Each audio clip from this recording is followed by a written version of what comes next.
So today I'm going to talk about some joint work with Juan Davila and Manuel De Pilo and Monica Musso on desingularization of vortices and Leapfrogging phenomena in Euler flow.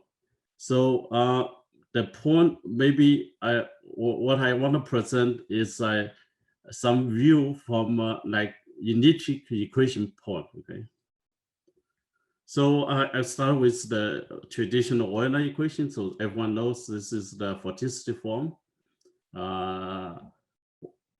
In 2 or 3 dimension. Okay, and so in 2 dimension, we deal with the bounded domain. In 3 dimension, we deal with the whole space. Okay? So what I'm interested in today is construct solutions to Euler flow, which is smooth but concentrated. Okay, and with concentrated vorticity, and in some limit, and this vorticity will approach to some Dirac, okay, as a point, singularity, or curve, okay, or Dirac on some curve. So this is what I want to discuss today. And what I want also to introduce the GUI method that we have developed for this Euler flow, right? So this is the outline of my talk. And in the first part, I will discuss the 2D Euler flow, desingularization of vortices. And many of this Jen already talked about in the first talk, and so I will do some repetition here. And the second part, I will talk about the vortex filament conjecture and the Leapfrogging phenomena in 3D Euler flow. And finally, I will give some the proofs for introduce the GUI method. Okay, so let's start with the 2D Euler flow. And by the way, if you have any question, please stop me and let me have a break. All right, so let me start with the vorticity formulation. Right, this is a 2D Euler flow. And an interesting, okay, and also the starting point, our why we are interested in this problem is a fairly simple observation, but it's very useful for us later. If we consider statistics for the 2D Euler flow, right? So this is so the vorticity is follow the trajectory, the streamline, and what you found is if you take any function, or if you take a vorticity as a function of the stream function, then this is a steady state. So in other words, any solution to the semi-linear elliptic equation is a solution steady state for the Euler flow. And later, we're going to say what kind of function we're going to choose later. So what we're interested is in describing the evolution of solutions to the Euler system for Euler equation, whose vorticity are very concentrated around a finite number of points. So this is called the vortices. Okay? So let's start with the singular vortex solution. So this has been done like from the Helmholtz and then Kirchhoff rules and the Ciceline. So formally, if you take a summation vorticity as a summation of the Dirac measure at some finite number of points, so then the stream function will be summation of the Green's function here. So here I put an 8 pi here is just for my convenience, okay? And if we decompose the Green's function as the singular part and minus the regular part, okay, this is the regular part and this is the singular part, then a very simple computation shows that if we plug in these answers into the Euler equation, and this is what you get.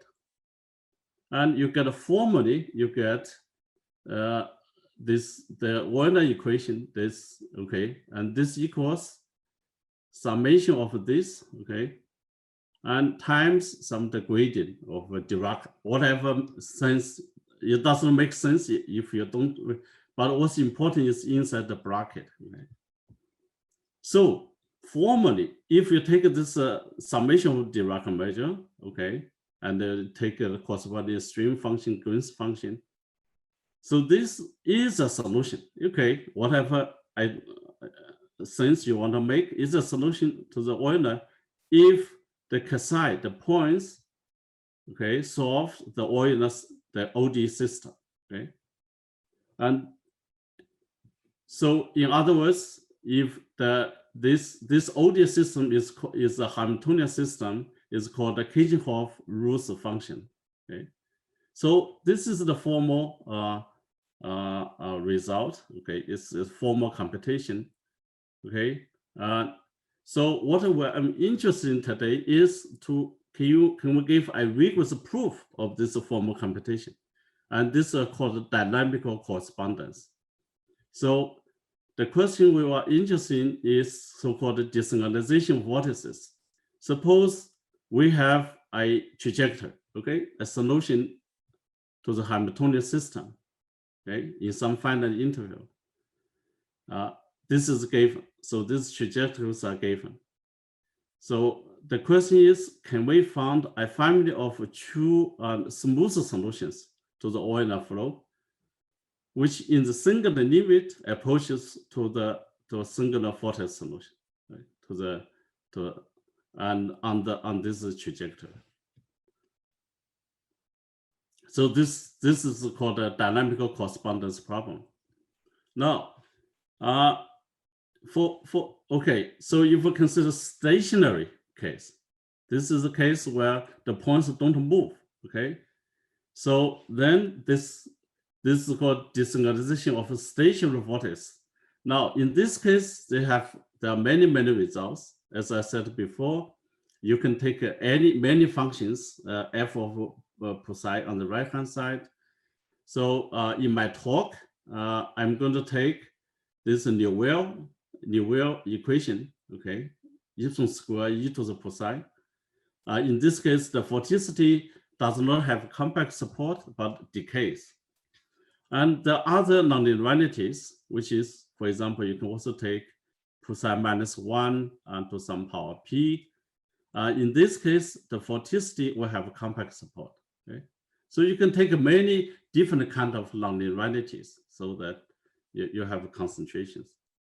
Now, in the steady state case, the known results are if you impose some additional assumptions like non-degeneracy or topological non-trivial, then you can construct solutions, okay, to the stationary solutions, okay, to the 2D Euler flow with this convergence, and this has been a series of many works by Barake, Pacar, and Manuel de Pino, Krasik, Monica Musso, and Carl Pen Yan. Okay, they take a Euler type, and this one they take this new type of nonlinearity, and also by Smith and Jen and then I also did some with sign changing methods. Right? So, but what I'm interested in today is the dynamic is not the stationary problem; it's the dynamic problem. Okay, so let me just recapture the what is the problem. The problem is suppose we have a system of a trajectory, okay, to the Hamiltonian system, and we want to construct a regular solution to the Euler so that we have this convergence to the singular solution. Now, this problem has been already completely solved by Machar and Panvarenti in 1983, as in the first talk mentioned, and the result is what you expected. Okay, so suppose you have conditionless solution to the Hamiltonian system, then you can get a constructed solution to the Euler flow and with this convergence. But the convergence in the distribution sense or in the L1 sense, okay, in the L1 convergence. So this is a similar fundamental work. Okay. What I wanted, we're interested in this problem from a unique point. Okay, and what we're interested in is to reprove this result by Green method, and furthermore, we want to provide more precise point-wise asymptotic behavior. Now, in this result is the L1 convergence. So you don't have the point-wise convergence, like what is the error? How can you what is the error estimate? Okay. And what we want is to get the error estimate in this convergence. So we can find a solution of this form, okay, in the stream function. So the precise zero epsilon is the epsilon reorganization, okay, of the singular Green's function, and this is the error term. If we write the vorticity, and the W0 epsilon is the epsilon reorganization of the singular solution. Okay, so what is W0 epsilon? What is precise zero epsilon? We have a precise formula. So the vorticity, we write this as summation of chi j of epsilon square U0 of this. And the U0 is nothing but the solution to the Neuer problem. And so this is epsilon reorganization of the vorticity. And the epsilon reorganization of the stream function is this. Okay. So as you can see, as epsilon goes to 0, you get this convergence. And moreover, we have a point-wise estimate for the error. Okay, and so this is the result we just published this year from this journal work with Juan Davila, Manuel de Pino, and Monica Musso. And the result is the following. So let Xi be a collisionist solution for the Hamiltonian system in the interval. Then we can find a solution to the Euler flow, okay? And with this point-wise precise behavior. And so the vorticity, this is the epsilon reorganization of the Dirac. And what is the error term?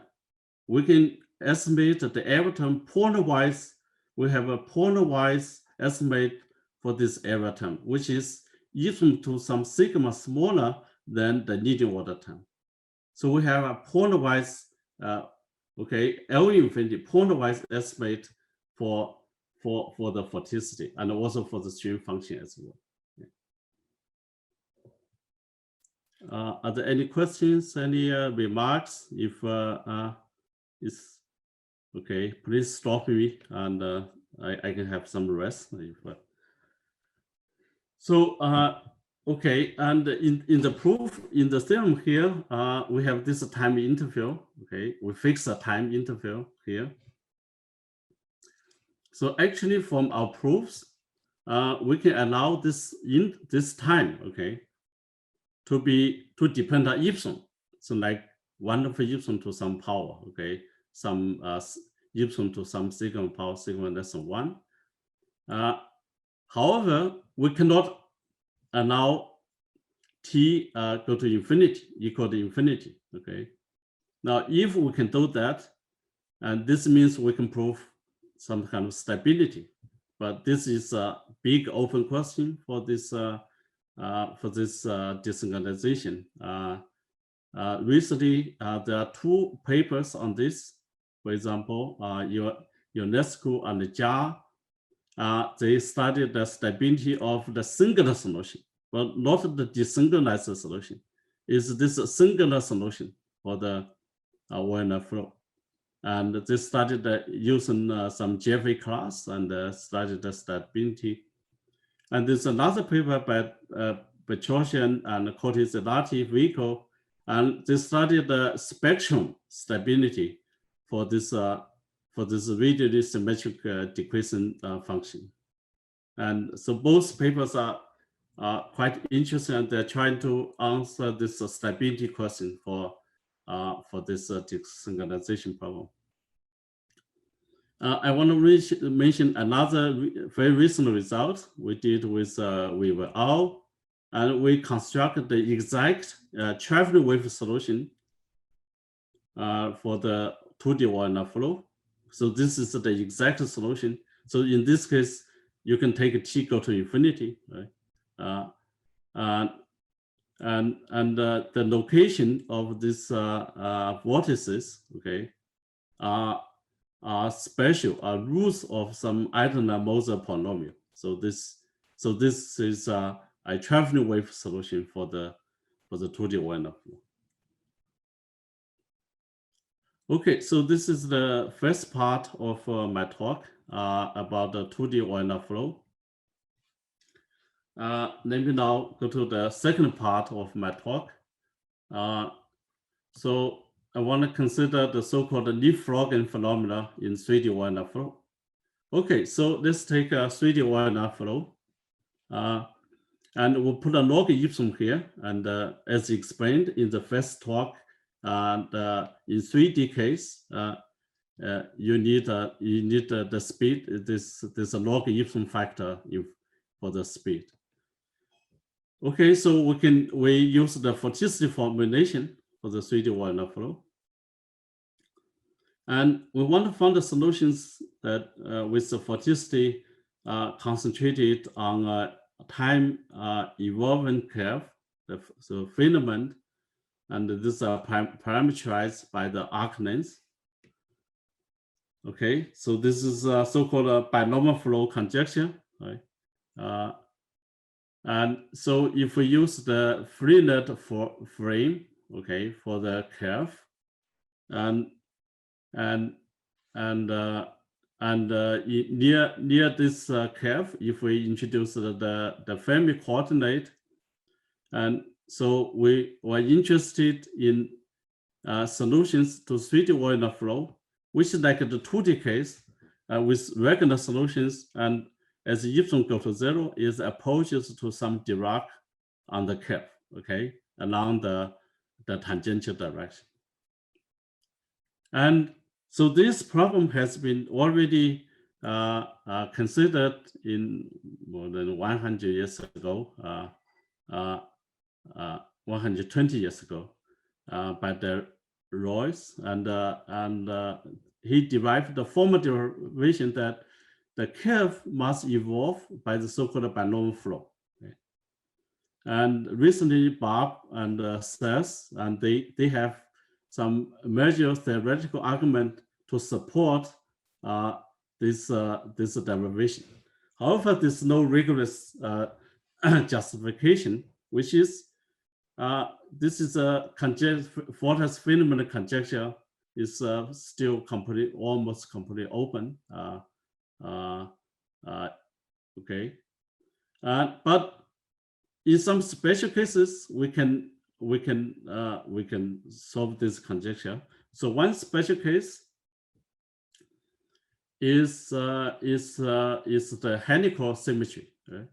Now, one known solution for the binomial flow that does not change its form in time is the so-called helix. Okay, rotating, translating helix. So this is a helix which is translating, okay, and both translating and rotating. Okay? And so this is the picture of helix. So in a recent paper with Juan Davina and Manuel de Pino and Monica Musso, and we construct a exact solution to the 3D Wagner flow and concentrating on the helix. Okay, so this is so so this means in the Helmholtz case, okay, we have proved the vortex filament conjecture. So the result is if we have that gamma tau is Helmholtz, then there is a smooth solution to the 3D Werner flow defined for all time that does not change the form and follows the Helmholtz such that for all time, and we have this convergence. Okay, we have this. So we have to put a scaling function for the time log. So this is in the first talk. This log epsilon, you need to rescale your time. You rescale your time, and then you have the convergence on the for the Helmholtz. And you can also have multiple Helmholtz with symmetry. Okay. So for example, you can have a double Helmholtz, and then you have a smooth solution to the 3D Werner flow concentrating on this double Helmholtz. Okay, and this is our result. So how do we prove this result? We reduce this problem. We use the stream function method, but to do that, we use the reduction by Ettinger and Titi in 2009. If we assume some helical symmetry for the 3D Werner flow, then the 3D Werner flow becomes a 2D problem. Almost is a 2D problem. It's like a 2D Werner flow, but with some anisotropic. Okay. And then we're looking for solutions that rotating. It's a rotating Helmholtz. So we're looking for rotating solutions, and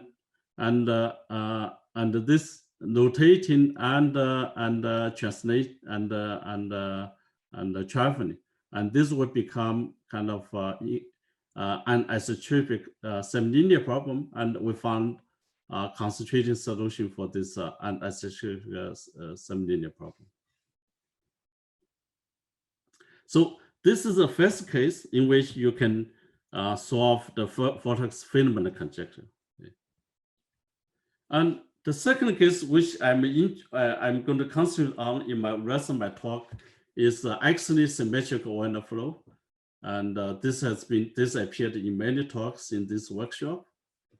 And so this consists, if you go to the binomial flow, this is so-called Votex-Rings. Okay, Votex-Ring are solutions to the binomial flow that does not change shape.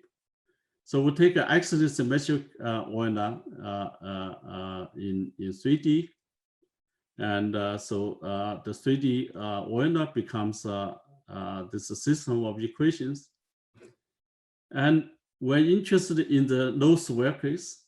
So in this case, it's become just a transport equation, almost a transport equation, and with the stream function and the vorticity, they are related by 5-dimensional Laplace equation, okay, in terms of R and Z. Okay, so the Votex-Ring has already been considered long time ago in 1958 by Helmholtz, right?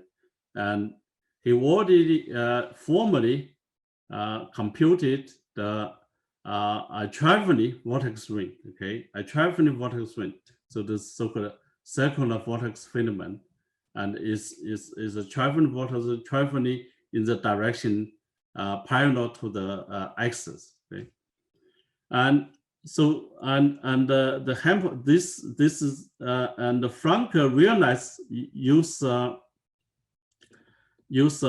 stream function approach. Okay, Frank constructed the exact traveling wave ring solutions. Okay, so for the traveling wave solution, this is the traveling ring equation, and you can become a semilinear problem. Okay, with some special function f. Okay, And so this existence of a single vortex ring solution, this has been started by firation method, okay? But this is also and also by the stream function method, okay? The speed of the speed and the radius of the vortex ring it should be 1 over r0 log. I missed this. I should put a log r0 over epsilon here. The speed basically is like 1 over the radius, okay? 1 over r0. And the question of the stability is also, and also evolution of the vortex ring is started in this paper as well. And recently, there's also a very interesting development here that it's maybe possible, we're still, this is a work in progress, to have multiple traveling rings, okay? So you, for example, you have 3 rings, 2 positive and 1 negative, and they're both all traveling in one direction, in the z direction. And this may be possible, okay?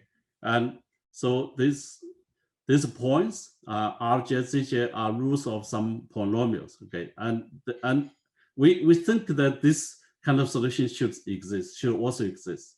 And we're still, this is a work in progress. So you have multiple vortex ring solutions may travel in the same direction.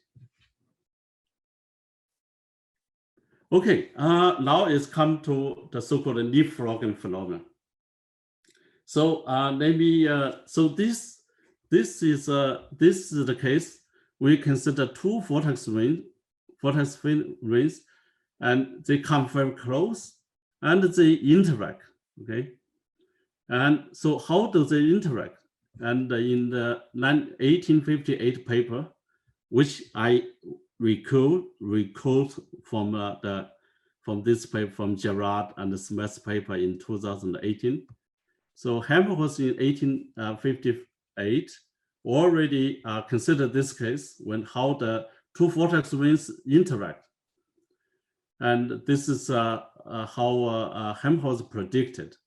So we can say now that generally how 2 ring form vortex filaments having the same axis will mutually affect each other, since each, in addition to its proper motion, which is translate traveling, has that is they have the same direction of rotation and they travel in the same direction, and so the former widens, okay, travels, then so the radius, okay, become larger, and so the speed becomes smaller, and the later one shrinks, okay, and so it travels faster. So then you have this kind of the one ring cross another ring, and they cross and they chase each other, and this is so-called leapfrogging phenomena. So let me now show you some video, okay, which are downloaded from YouTube. Okay.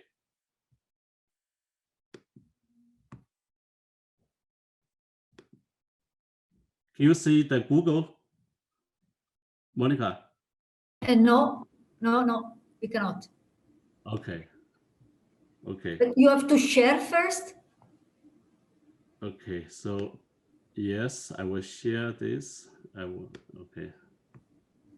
And can you see now? Yes. Okay.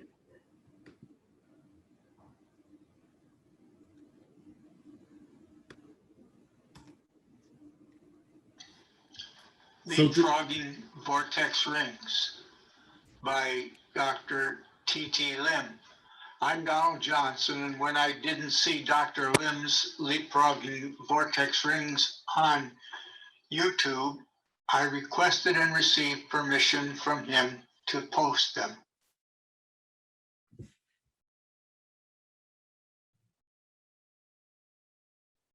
So this is the experiment. All right. Okay. So, and this is the numerical computation. So you see that the two rings they cross each other, okay, and this kind of leapfrogging phenomenon. The smaller one and travel faster, and the bigger one travel slower, and they cross each other. So this is the leapfrogging phenomenon.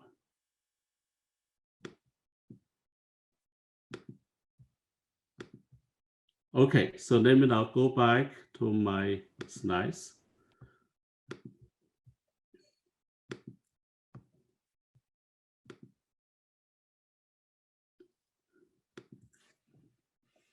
All right, so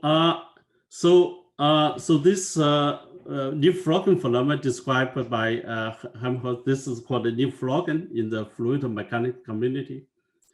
So even though it has been widely studied since Helmholtz, so as far as we know, it has not been mathematically justified in the context of Euler equation.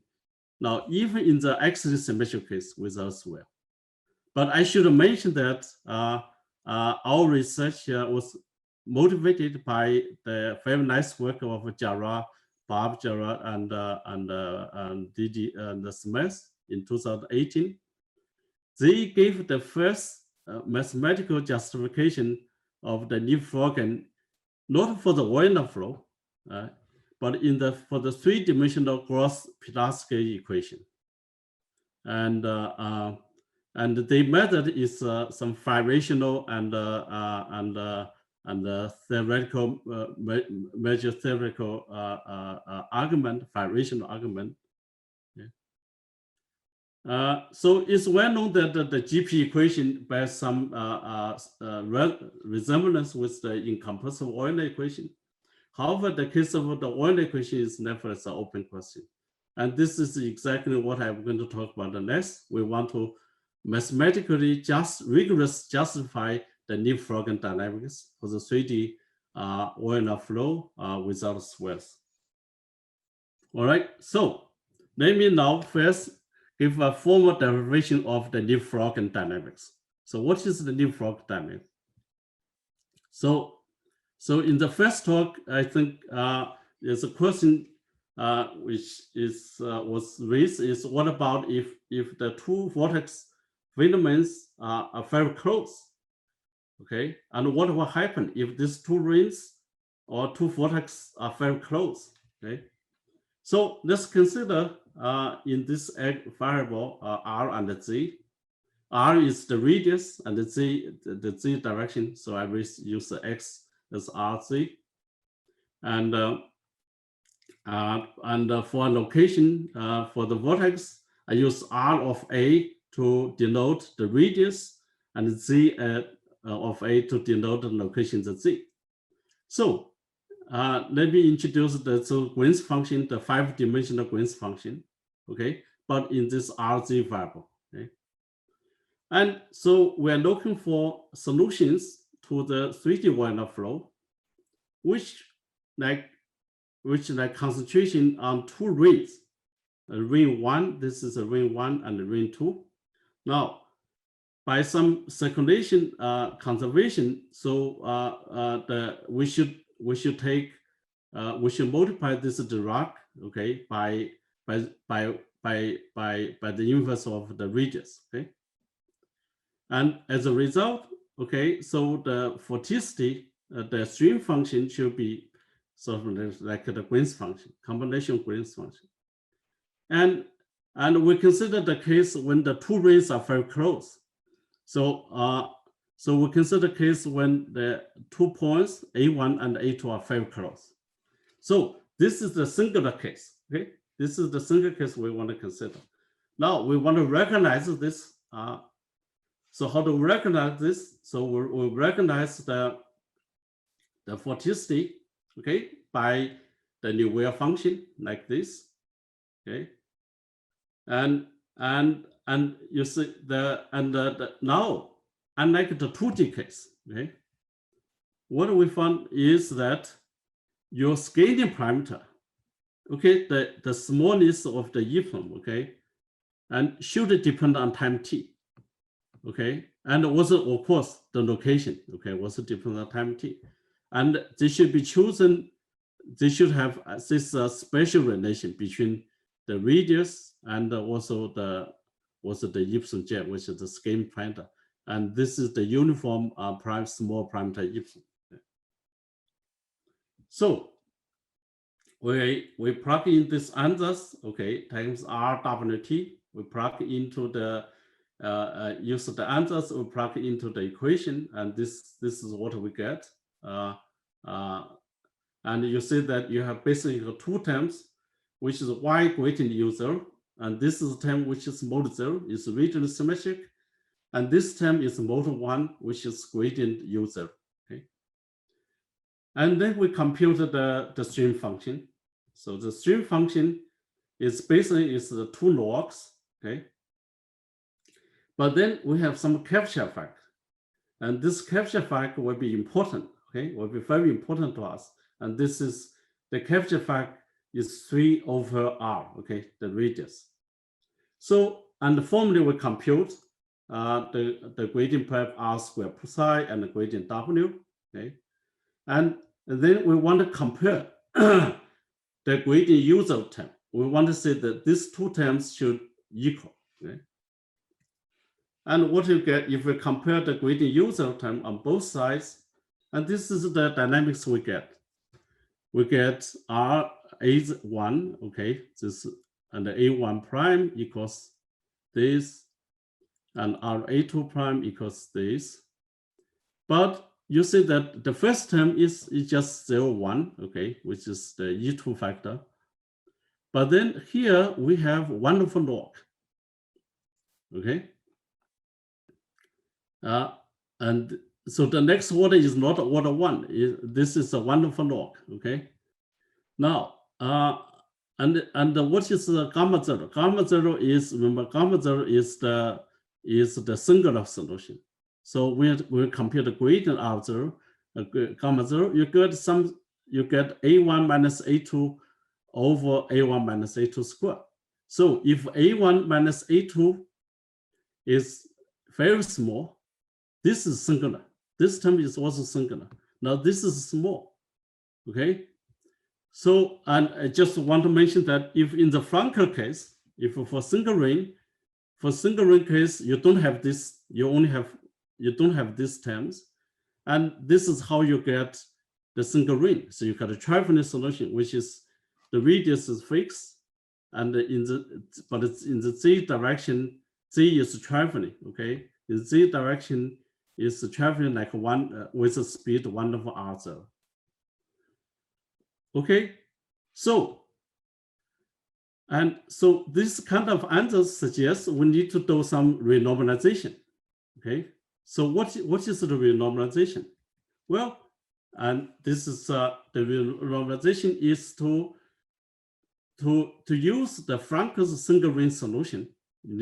Okay, and then you normalize this single ring solution by 1 over square root of log epsilon. And then if we do this renormalization, what we found is these terms, the renormalized term, will satisfy some new dynamics, which is called the Leapfrogging dynamics. And this is the Leapfrogging dynamics. So you have two radius, two rings, and they are very close. How close they are? They're close by 1 over square root log epsilon order. And because they close, so the interaction. So the interaction, this is the interaction. Okay, and this term comes from you linearize around Frankel's single ring solution. So, and this is so-called leapfrog dynamics. Okay. So similar computation variation has been obtained by Gerard and Smith in this paper for the GP equation. So here we also derive this equation for the 3D Warner. Okay, so what is our problem? Our problem is the dynamical correspondence. Okay, it's the desynchronization of Leapfrogging. So suppose we have a solution to the Leapfrog dynamic system. And the question is, can we find a family of true smooth solution to 3D Warner flow, which in the single limit approaches to the two single vortex solutions interacting, okay, supported on this trajectory. Okay, so this is the desynchronization problem that we want to consider, and this is our main result. And this paper we should be able to post online maybe at the end of the month. So this is exactly what we can prove.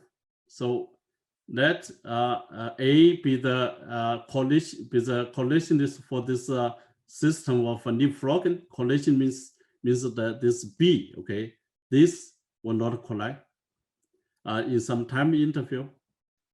Then we can construct, okay, a exact solution to 3D Warner flow, okay, and of this form. So the vorticity is